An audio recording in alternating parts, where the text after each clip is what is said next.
minutes from December 8th, 2016.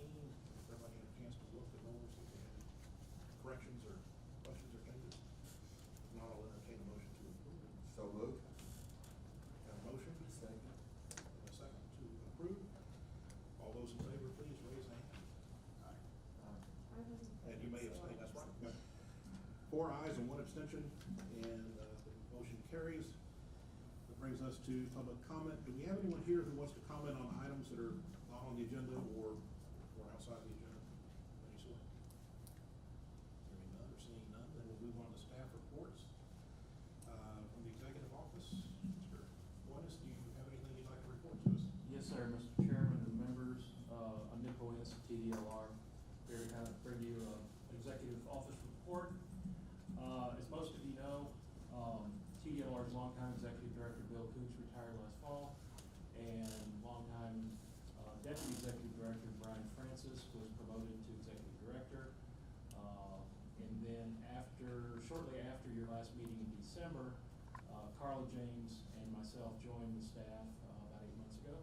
And Carla is our deputy executive director, and she is responsible for operations and regulatory services. And I'm the chief of staff and handle external services and advisory board support.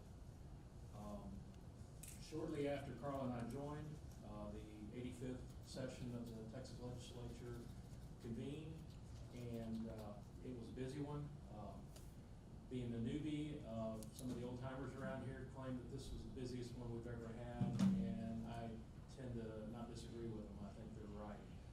There was quite a bit going on. TDLR was involved in a lot.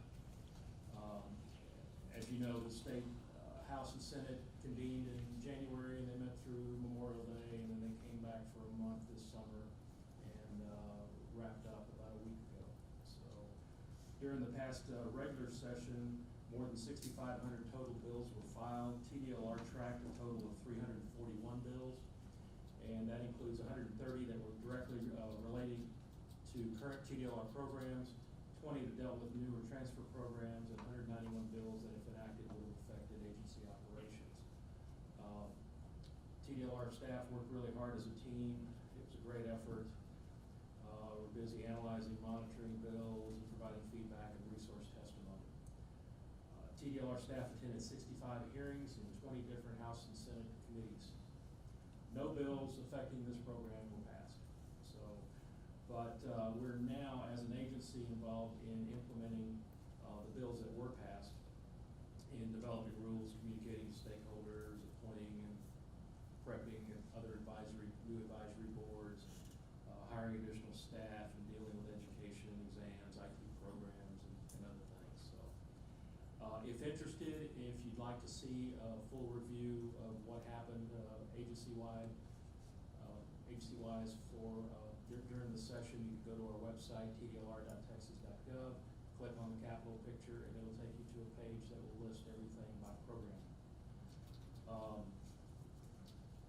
wanted to kind of promote a little bit our social media accounts, so please, if you would, we have a Facebook and Twitter account, and several Twitter accounts, so please follow us there if you would, as well as our website, and we are constantly making improvements and trying to provide most up-to-date information on events and happenings around TDLR for you guys. But back to our website for a minute, I wanted to share some recent web traffic numbers associated with this program. Over the last 7 months, the Weather Modification Program website had 3,699 page views. That's more than 528 a month. The busiest month was February with 988 page views.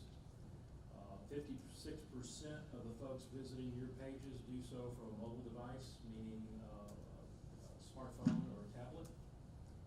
And that compares to 44% from a desktop computer. The top reasons for visiting the Weather Modification website, the top reason, 32% people go there for the 2016, or have gone there because of the 2016 Summary of Cloud Seeding Operations, followed by laws and rules, frequently asked questions, advisory committee information, and applications and forms. And if you have any questions, I'll be glad to try to answer them. Otherwise, thank you for your service. Also, Also want to apologize real quickly. We had a power surge right before most people got here, and our encoder got fried, so this meeting is not going to appear live. It is being recorded and will be available later for viewing on our websites. Thank you. Thank you, Mr. Williams. I was remiss in not introducing our newest committee member, Harvey from Lubbock, Texas. Welcome aboard. Thank you. Office of Innovation, Mr. Beaumont.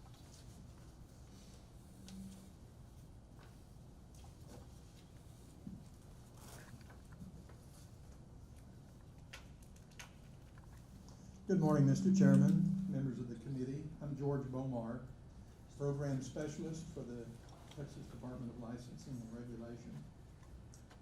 I have several items that I would like to report on this morning, beginning with the issuance of a new permit to the South Texas Weather Modification Association back in March. You may recall at the last meeting, the association requested in its permit renewal application that a suspension criteria be modified, and the committee, having reviewed that material, recommended that that be included in the new permit, and in fact it was. The permit was issued on the 2nd of March, took effect on the 6th day of March, which ensured some continuity. The previous permit had expired on March 5th. This is a 4-year permit for the South Texas Association, be valid until March 5th of 2021. And just to refresh your memory, with the suspension criteria that we modified, it states that any severe thunderstorm warning issued for Bexar County will result in suspension of seating on that particular warned cell until the warning has expired. And with any severe thunderstorm warning issued for all counties within the target area other than Bexar County, seating operations may continue for a maximum of 20 minutes. And then after no more than 20 minutes from the time thunderstorm warning was issued, seating operations on the storm with the warning will be suspended. All of the other conditions in the permit remain the same as the previous permit that did expire in March. I've also included as a handout some information about total acreage within Texas that is receiving cloud seeding services in the seeding season of 2017. There are 6 projects.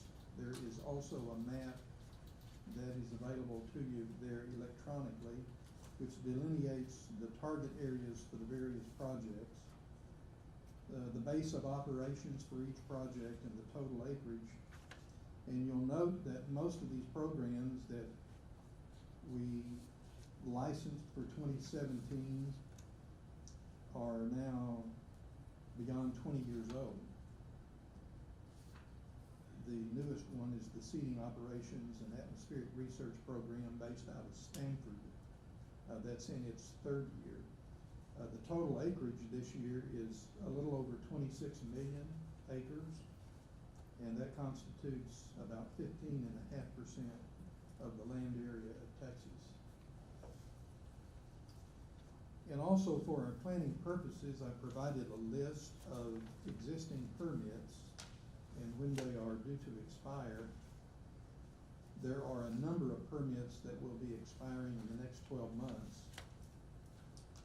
The permit issued to the Trans-Pecos Weather Modification Association, which is based in Barstow, near Pecos, will expire in October. There are 2 permits for projects that no longer exist. They're due to expire in February, and I don't anticipate any renewal. But we will have other permits that will expire in March and early April. So we'll want to keep that in mind when we get down at the end of the agenda and make plans for our next meeting.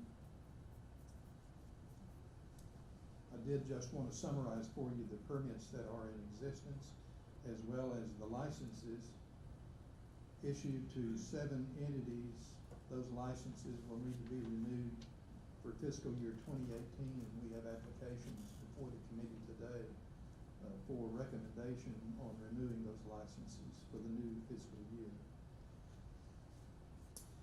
And one of the pieces of information that I've included is a rather detailed step-by-step description of how we at TDLR process weather modification licenses and permits. And we recently had a external audit done of the weather modification program here at TDLR.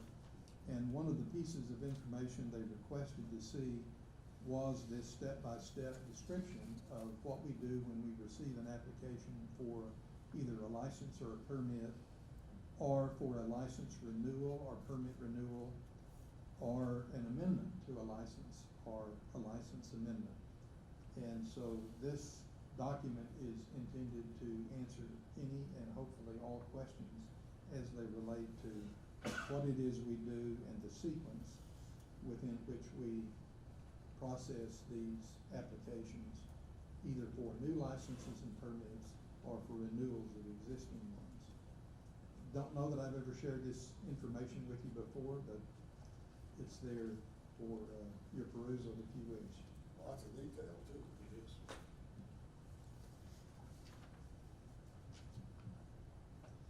Item number B is status of rainfall enhancement operations statewide.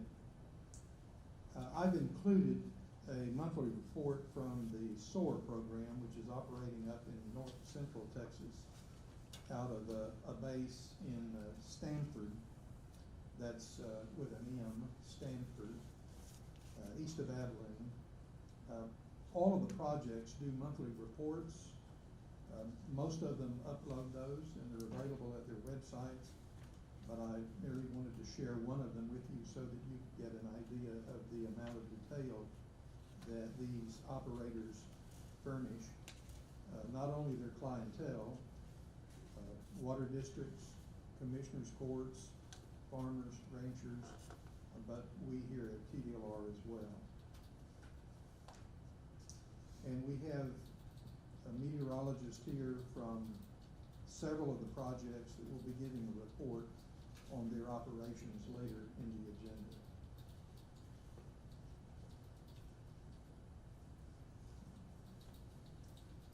Item C, exemption to the USDA TAES for experiment cloud seeding in Texas during the summer of 2017. That agenda item should be USDA-ARS, the Agricultural Research Service. I received an inquiry from Clint Hoffman, who is here with us today, from the USDA-ARS. Early in the year, he and Craig Funke with the Texas Weather Modification Association were in the process of collaborating on a new series of cloud seeding experiments using electrically charged water droplets. And Mr. Hoffman inquired about how to go about getting a permit in order to do that. Since this is a governmental entity, the U.S. Department of Agriculture, I discussed with him the viability of seeking an exemption from a license and permit in order to do these experiments in South and West Texas during the summer of 2017. I subsequently discussed this with the chairman, and we were of the mind that they indeed do qualify for an exemption. And so this June 8th letter was issued to Mr. Hoffman and the ARS, giving them exemption status for the work that they did during the summer of 2017. And Mr. Hoffman and Mr. Martin and Jonathan Jennings are here to share with you those operations and what they have learned to date from them later as item number G on the agenda. Just wanted you to know that in all my years working in this program, I have never had a request for a program that warranted exemption status. we've done a lot of research over the years, but we've always been involved with that in terms of being a funding source. And so there was really no need to grant ourselves exemption status. But this is the first time that we've had research done that the money came from an outside source through the USDA, and they certainly complied with the requirements of our rules, that they furnish a detailed operations plan, a description of equipment and personnel to be involved in the operation, a description of the climate and any hazardous weather in the area where they would be operating, a description of the technique, and documentation attesting to the scientific credibility of their approach. And I did provide you with some of the material that they supplied along with their request for an exemption. I received earlier today a final report on their research this summer, and there's a paper copy of that left with you. That will be discussed under item G. One other thing to report under staff reports is the publication of ASCE 42-17. The ASCE is the American Society of Civil Engineers. The ASCE maintains quite a library of documents or manuals that are called standard practices in disciplines all over the field of engineering. And there is a section where there are standard practice documents for weather modification. There is one for rain enhancement, there is one for hail suppression, and there is one for supercool fog dispersal. So anyone wanting to know how would I go about building a weather modification program to either enhance rain, suppress hail, or disperse fog, what would I need to consider? And this document is designed to take them step by step through the process. It also furnishes the scientific basis behind each of the three methods of weather modification, the design of a project, the types of equipment that would be needed, the personnel that would need to be trained to carry out the operation, and how the sponsoring entity or the operator would go about evaluating the success or lack of success of a project. I've copied the table of contents for you for each of these documents. These are copyright protected, so I couldn't duplicate the entire report, but they can be purchased through ASCE, and I have a copy of each if you would care to take a look at it later today. But I just wanted to make you aware of the fact that these documents exist. And so if anyone should ever inquire about, is there something in writing that would help me to begin work on designing a project, how would I do it? These are excellent resources to tap for that purpose. George, is there anything in writing about hail cannons? We hail have suppression, in the hail suppression document. There is. In the newest standard practice document, there is a short section dealing with hail cannons. There was a team of folks that got together and we discussed how to handle that matter. Suffice it to say, we acknowledge that they exist. There is no scientific basis for the efficacy of hail cannons, and folks would be wise to talk with appropriate experts in the field before they invest in that sort of equipment. Sounds advice. Thank you. And that's all I have under Office of Innovation. If you have questions, I'll be happy to take them. Questions? Thank you, Mr. Bowler.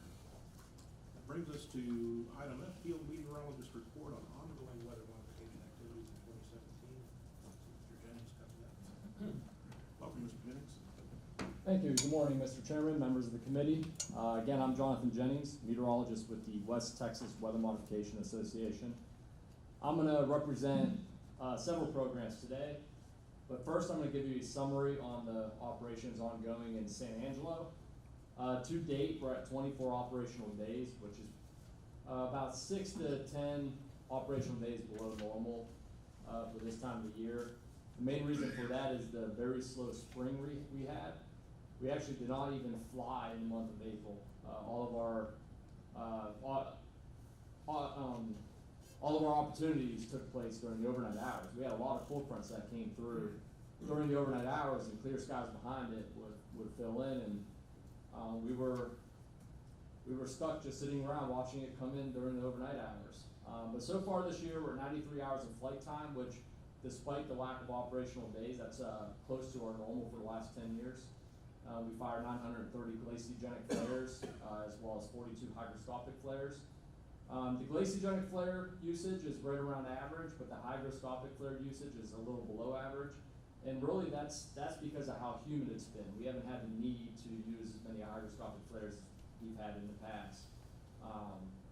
So far this year, 2017 is a little bit drier than 2016. A lot of that is due to the very dry spring we had during the months of March, April, and May.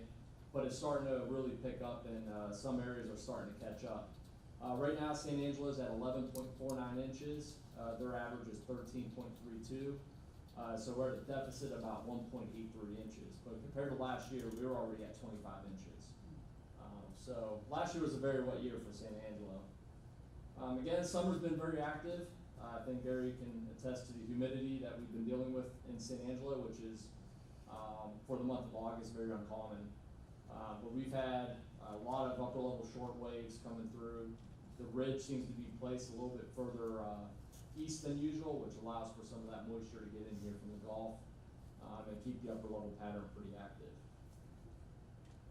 Heading a little further west into the Trans-Pecos region, we had our earliest start that I can remember. We had a pilot there in May. We started operating in May. We had 7 operational days through the month of June. Things were rolling really good, and then we had some aircraft issues. So we haven't had a chance to fly since late June. But the aircraft is operational right now, pilot's back in Pecos, and we're ready to get going. So far, we've flown 20.4 flight hours out there, which is pretty good considering just the 7 operational days. We fired 210 glaciogenic flares, which again is very good considering the operational days. It's been much more active. We've hit a home run with the pilot. He's been very good. So things have been running very smoothly with operations out there. Typical far west Texas pattern out there. We've had a lot of higher terrain thunderstorms develop and move over the adjacent plains.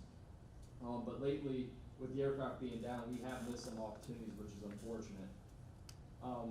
We hope for a very active rest of the season. It looks like the end of August is going to continue to be active into September. But it appears that the season's going to end on October 1st as for their funding issues. So we'll wrap up at the end of September, but so far, Trans-Pecos program's gone pretty good considering the things we've been dealt with. But I think the folks out there are still very serious and still in the game of weather law. They're having a great year, I think, and we've seen a lot of commitment out of them. Moving on to the South Texas program, which is out of Pleasanton. They've had 32 operational days with 162 hours of flight time. They fired over 1,959 glaciogenic flares and 148 hygroscopic flares. Both those numbers are well above average. They've been drier than 2016, again, mainly due to the dry winter and spring months. They're about 2 to 6 inches below normal across their target area, but things have been picking up down there, and a lot of that's going to change here in the next couple of days. The sea breeze, Kendall told me the sea breeze has not been too active, which is something they rely on during the spring months, and they just didn't have much of that this year. As far as the operational programs, that's all I have. I'm available to take any questions if you guys have any. What was the problem with the airplanes, John? With the Trans-Pecos program, they blew the exhaust off. Yeah, so they had to send that in, get it, rebuilt, sent back in, and that's a process, about a 2-3 week process. So it's something that happens, especially to these Comanches. It's old. That's right. There's that too. Thanks, sir. Mr. Funk, do you have anything you want to add, or you covered it all? Yes. Well, then that brings us then to the next item, G, presentation of summer experiments to assess the efficacy of seed effective cloud cover. George Bomar gave you guys the final report, if I'm not mistaken. The final report, if you go through it, it pretty much just gives you each operational day's summary of seeding, gives you some of the thermodynamic indices that we've dealt with, and a little bit of a description of how the research went on for the day. Also included are the flight times, the locations of where we did the cloud seeding, as well as which county. And at the end of the document, you can see the flight reports, so you can see exactly how long we were up. We had a chase airplane each day we flew. We had one of the weather mod airplanes go up and just radio relay, because some of these operations were much further than our ground-based radios can handle. So we put a pilot in between the research aircraft and the radar, and we were able to relay information that way, and it expanded our target area a little bit more, being able to do that. Also included in the end are some precipitation images, as well as some flight data, so you can see exactly where we were and how the seeded clouds produced how much rain. And then there's a quick analysis from Dr. Ruiz showing the increases, which I'll get into here in a little bit. But overall, with the USDA, we had 4 operational days. All took place in June. We flew just the research aircraft 10.5 flight hours. During those operations, we used 1,400 gallons of San Angelo tap water. And the results were actually very promising. So we were utilizing this technique just like as if we had flares. So we were going to the cloud base, finding inflow, but instead of firing flares, the pilot was pushing a button and it was releasing a spray. And as the spray was coming out, it was being charged with the electrostatic system that the USDA has. And that charge was there to enhance the collision and coalescence process of the warm cloud layer of the precipitating cloud. And we were trying to get these larger particles to develop within the cloud and precipitate more rain. In the process of doing that, Dr. Ruiz did an ongoing analysis, and we had 13 total cases of seeded clouds. The seeded clouds produced an increase in lifetime of 52% versus the control clouds, an increase of area of 63%, an increase of precipitation flux of 135%, and then an increase of precipitation mass of 347%. So obviously we made a large impact, but what's interesting is he took these numbers and compared them to the last 5 years of dual seeding, so the glaciogenic and hygroscopic seeding that we've done in the past, and these numbers actually outperform those. So in the end, we were able to produce, I believe I have the number here. Yeah, the analysis suggests that approximately 1,379 acre feet was produced for each cloud we seeded. With the current technique being used operationally, the dual seeding, that's about 700 acre feet per cloud. So we're seeing about double the output from seeded clouds with this technique. Of course, we only have 13 clouds, so we need a much larger sample size to push this further operationally. But we do have plans to continue the research, perhaps this winter into next summer. The great thing about this technique is it's not just convective clouds. We can seed from the top on stratiform clouds like we're seeing this morning, and we can spray on top of the clouds, and the water droplets fall through, the charged water droplets fall through and interact with the droplets in the cloud as they fall through the cloud. So there's a chance that this could be used not just as a supplement to flare seeding, but we could also open it up to wintertime seeding, and we might even open up the doors to seeding some clouds that perhaps we wouldn't have seeded with the flare technology we have right now. It's a lot less expensive too, isn't it? Yeah, if you look at it as operational standpoint, just operations, it's much less expensive. Now, the aircraft we're using is an air tractor, which does require a lot more fuel. It burns a lot more fuel. You have to have, pilots certified to fly that. But of course, you're throwing out tap water instead of flares. Yeah. So, 400 gallons of tap water, which is the max the aircraft could use, is a couple bucks. Where one flare is $40. So yeah, it's definitely cheaper, but the upfront cost purchasing $1 million air tractor is the issue. Okay. But it could be worth it if we're producing double the amount of water. Yeah. Certainly could be worth it. Jonathan, I suppose you could use an old-on heater or something like that We've discussed a lot of different options on aircraft. to cheapen it up for them. Yeah, and we've even discussed maybe putting some type of spray system on one of our Comanches, but for performance, the air tractor just seems to be the best case scenario, because we still, between clouds, we want to get the clouds pretty quickly, and then we want to be at certain speeds while doing the operations. But we're open to looking at all kinds of different aircraft, but right now the USDA has the air tractor, so that's what we're going to use for this research project right now. Any other questions? I'll open up to Dan and Clint if they have anything to add, or. One, we appreciate the opportunity and everybody's cooperation. It's been a kind of a great team effort from. Excuse me? I'm sorry. Oh, sorry.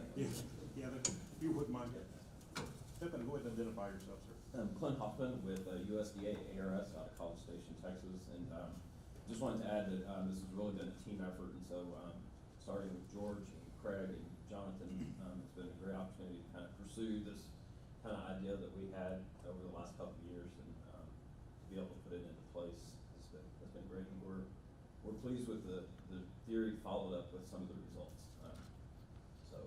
So we've got some contingencies to make a few improvements down the road as we start seeing the data. And, Very good. Looks very promising. yeah, it does. I got this, how do you get an electrostatic charge on the water coming out of it? I don't understand. So this technology's been around for about 20 years in the ag field. So we use it in cotton, corn, that type of thing. Basically the spray it comes out through a conventional nozzle, and then we've got a system that basically puts an electric field close, or a ring around, it's a metal ring, and we put a high voltage on that. And then as the spray comes out, it picks up the charge. And so. It's like they salted it, isn't it? No, not this. The theory says, originally we've done work in some other wind tunnels and some climate work where we put other materials in there, and we expect that to be even better, but we wanted to start with water first and then get some data, and then we can put some different types of salts in the spray, and that enhances the chargeability. So we expect that to be better, but we're trying to get a base first, and that's part of the research process.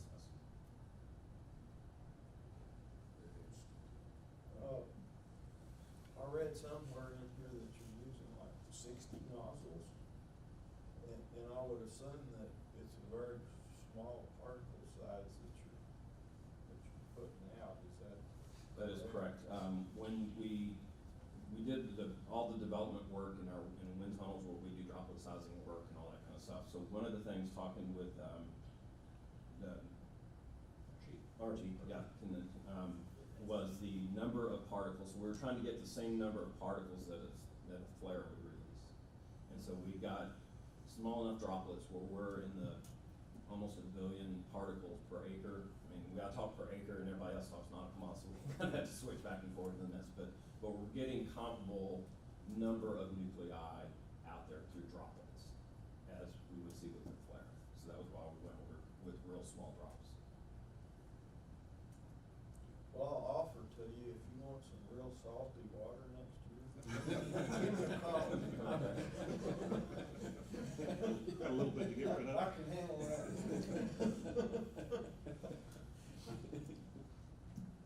Well, thank you very much. All right, thank you. Appreciate it. Brings us now to item number 8, consideration possible recommendations on applications for renewal of weather modification license for fiscal year 2018 for Belling Farms, Panhandle Groundwater Conservation District, SOAR, South Texas Weather Modification Association, Southwest Texas Weather Enhancement Association, Trans-Vegas Weather Modification Association, and the West Texas Weather Modification Association. Mr. Bomar, some recommendations for us. Mr. Chairman, George Bomar, Program Specialist, the TDLR again. We're at the end of fiscal year 17. Fiscal year 18 begins on September 1. The 7 existing licenses will expire, excuse me, on August 31. We have applications from 6 of the 7 current licensees. The 7th licensee mailed his application in on Friday. It's not come in yet. That's from the Southwest Texas Rain Enhancement Association. That association does not currently have an operational program, so it is an imperative that they maintain their license. Instead of requesting a renewal, they can seek a new license, at which time they apply for a permit. So that can be put on a back burner, so to speak. We're looking at 6 applications this morning. 5 relate to rain enhancement activity. 1 is a dual purpose project, the one that Jonathan Jennings served as a meteorologist, hail suppression as well as rain enhancement based in San Angelo. The other 4 programs are rain enhancement. I provided you with a short summary of the qualifications for licensed meteorologists in the state of Texas, just as a way of refreshing our memory of what is required of a meteorologist in order to be licensed, to be in control and in charge of cloud seeding operations or weather modification operations. That individual must be degreed and must have a certain level of experience. Suffice it to say, all of the applications request renewals for the new fiscal year with personnel who are on the current licenses. So we have no one to consider as an addition to any of the licenses that exist today and are to be renewed for the new fiscal year. The Panhandle Groundwater Conservation District has on its license Jennifer Courier, Archie Ruiz, Todd Flanagan, and Stephanie Bell. The SOAR program has Duncan at CISA. The Trans-Pecos project has Jonathan Jennings and Archimedes Ruiz. The West Texas Association, San Angelo, has Jonathan Jennings, Kendall LaRoche, and Archimedes Ruiz. And the South Texas project has Kendall LaRoche, Jonathan Jennings, and Archimedes Ruiz. I have payment of the license renewal fee for each of the 6 licensees that are before you today. I would also mention one of the licenses is for the hail cannon operation out in the Fort Stockton area by Building Farms, and the individual on that license is Archimedes Ruiz. Any questions about those applications? Sounds like everything's in order. I don't see a reason we need to break them into individual items, since we're just recommending to commission or the department rather to review them. So I would entertain a motion to review those. I'll move what the chairman said. To recommend renewal of the 6. Second. I'll run through those real quick just to be sure we have them on the record. But Panhandle Groundwater Conservation District, a SOAR project, Trans-Pecos Association, the West Texas Association, South Texas project, and Belling Farms. Is that Yes, all 6? that's correct. Okay. Do we have a motion and a second? All those in favor, please raise that hand. Let the record show that it was a unanimous vote. 5 votes. Brings us now to item I, recommendations for agenda items for the next committee meeting. Mr. Coleman, you have some you want to discuss? Chairman, let me refer you back to that listing that I cited earlier of permits that are in force at the moment.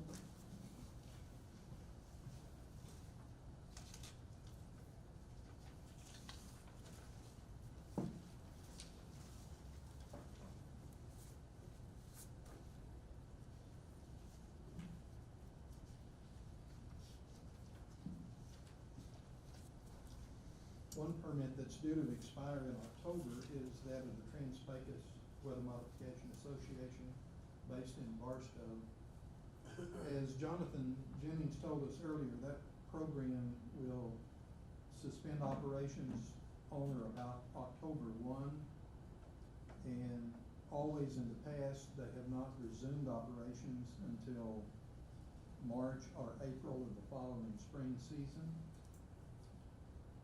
Even though their permit expires on October 24, we could entertain an application from them as late as early 2018. I don't have an application from them at this time. They've not begun the notice of intent publication. The two permits that are due to expire in February will not be renewed. The other permit held to the Trans-Pecos group will expire on March 13, and the project based in San Angelo will expire on April the 3rd. So what I'm suggesting is the committee could meet again as late as sometime in late January or early February, if that would please the committee.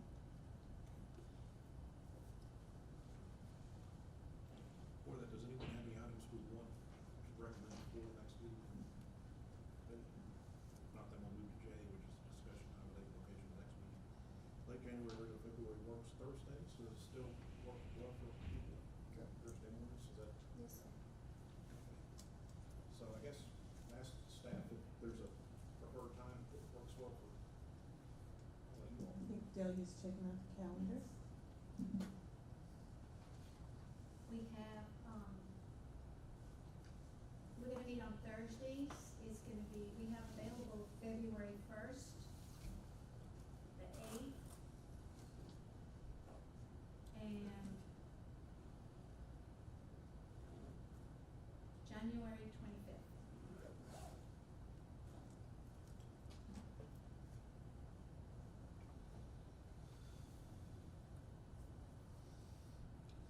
Block out any of those days. I don't have a problem with any of those days. February 1st or 8th would be Yeah, better better in for me. February. I would suggest February 1st gets going in time to ensure you get everything to everyone's that works for everybody. Let's need a motion on that, but I guess by unanimous consent, we all think the 1st of February, barring something coming up with the commission department. Just to move it for some reason. And at 10 a.m.? Yes, ma'am. Mr. Chairman, we may well have a resumption of experimental seeding with the charged particles by that meeting date in February, so we could add to the agenda an update on the progress